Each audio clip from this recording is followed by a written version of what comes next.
work for Motus commercials in Stoke as part of the admin team, in which I focus on warranty invoicing. I'm currently working from home as I have been for the majority of the pandemic, but looking forward to returning back to site in May, all being well.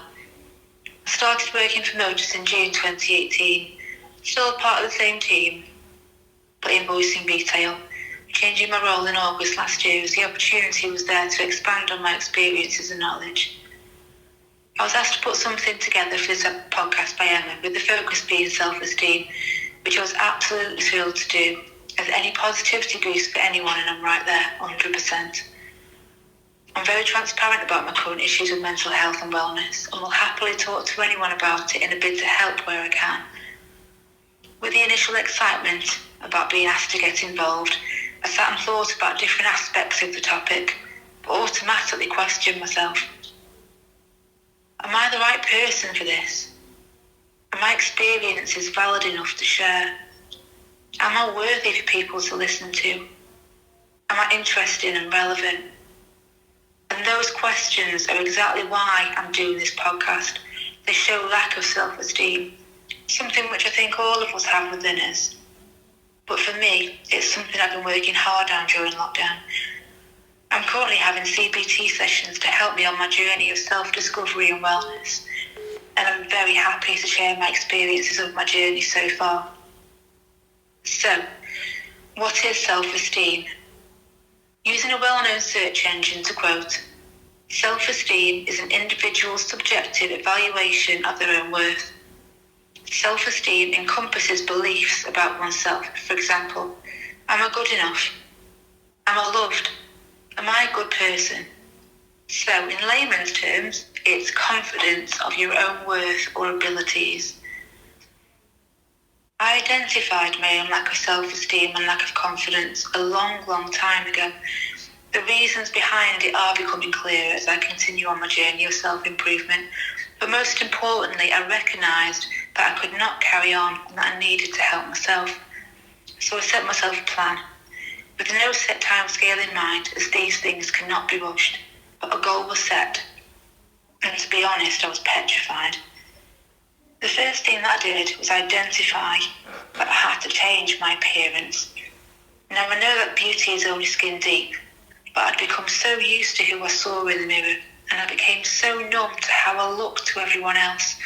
I got used to the beach ball shape with no neck, wearing only one style of clothing. Tent bags, tunic tops, you know the ones. They cover every lump and bump until you realise that you literally are all lump and bump. Being in my mid-30s, I realised that I was wasting my life away, pretending that I was okay, pretending that I secretly didn't want to go on that scenic walk, and kidding myself that I wanted to go for a drive instead. Being so envious of the photos my friends were posting on social media of the trig points they'd been to and the hills they climbed. I was kidding myself, and it had to stop.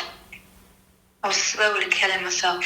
I could barely walk around the supermarket, and the amount of food that I consumed at my desk in one day would feed anybody for a week.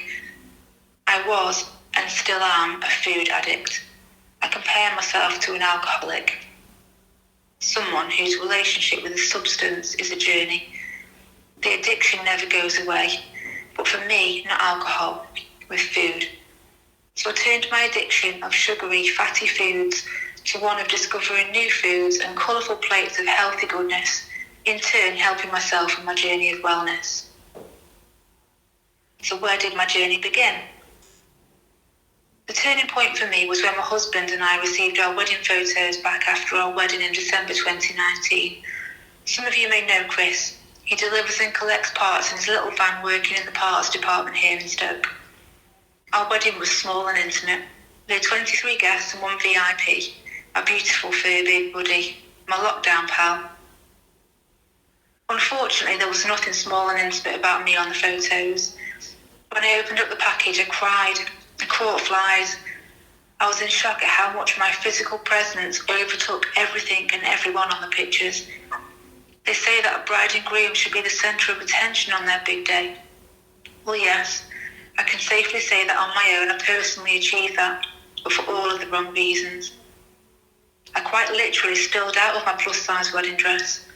It was a struggle getting it on the day, and I couldn't wear the shoes that I wanted to as my feet and ankles were just too swollen, and I was so heavy that I couldn't stand in them for longer than a few seconds.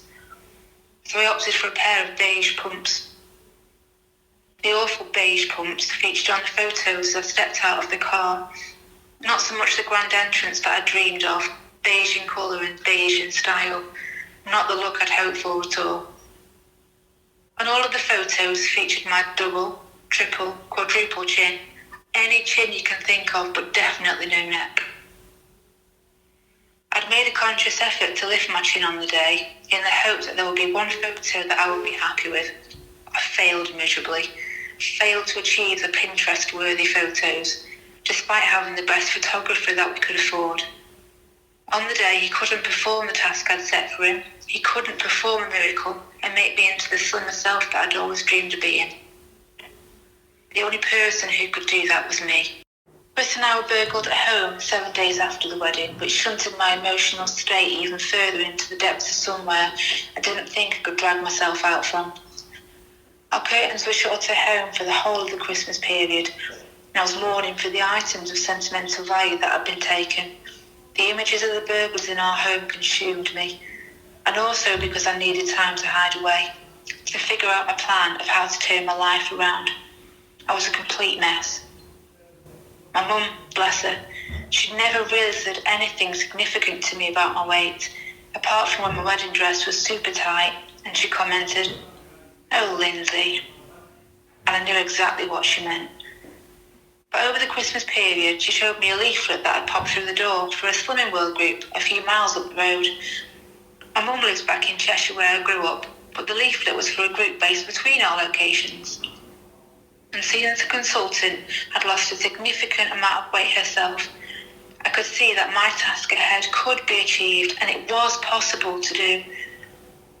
On the 4th of January 2020, just less than a month after the wedding, I dragged my new husband out of bed on a freezing cold Saturday morning to drive 20 miles for the 7 a.m. group.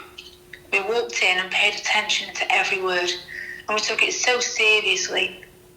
Invest in a £5 a week, who wouldn't? Every penny counts in the Pearson-Davis household. On the way home after group, Chris and I went shopping with our shopping list, looking at sin values and thinking we'd made the biggest mistake of our lives. We're experiencing fear, and lots of worrying negative thoughts were bustling through my mind. I can't do this. Who are you kidding? You'll never be able to do that. But facing up to and challenging that fear was the best thing that I've ever done. Every little milestone I achieved gave me that little boost to carry on and push towards the next. I didn't focus on the end goal, but the next little step in front of me. Quite literally, while the nation was reportedly stuffing their faces on anything they could get their hands on from the supermarket and suffering from expanding waistlines, I was trimming mine down. It was tough at times when the supermarket shelves were bare and limited to only a couple of the same item. And I was trying to think of inventive ways to do a weekly shop for 2 households with 1 trolley on my own, all whilst trying to stay on plan with my food. But I didn't give in. I didn't pick up a bar of chocolate when I saw no cucumbers. I just picked up some radishes instead. The key was not to give up, and those decisions, however small, gave me the confidence to carry on. It was certainly a challenge, not only to resist the old habits of cake and biscuits, but to find items on plan. I thrived off sourcing the veggies that nobody picked up. There was plenty of mooli and celeriac, and it opened up my menu to new foods and ways of cooking, which was another confidence boost, as I'd never been very good in the kitchen. All it took was a little bit of extra time to research the new item and how to cook it, which has been a fantastic investment of my time. Fast forward a few months of lockdown and summer was upon us. Now I live just opposite a park, and from my desk at home I can see families walking. By June I'd lost 6 stone and felt my body was ready to start a little exercise. I started off small and followed the Body Magic exercise plan with Slimming World, which essentially is it's small bursts of exercise spaced over a few days of the week to suit you, building up the length and time into small achievable bite-sized chunks. No gyms or swimming pools were open, so walking was the easiest and cheapest exercise that I could think of.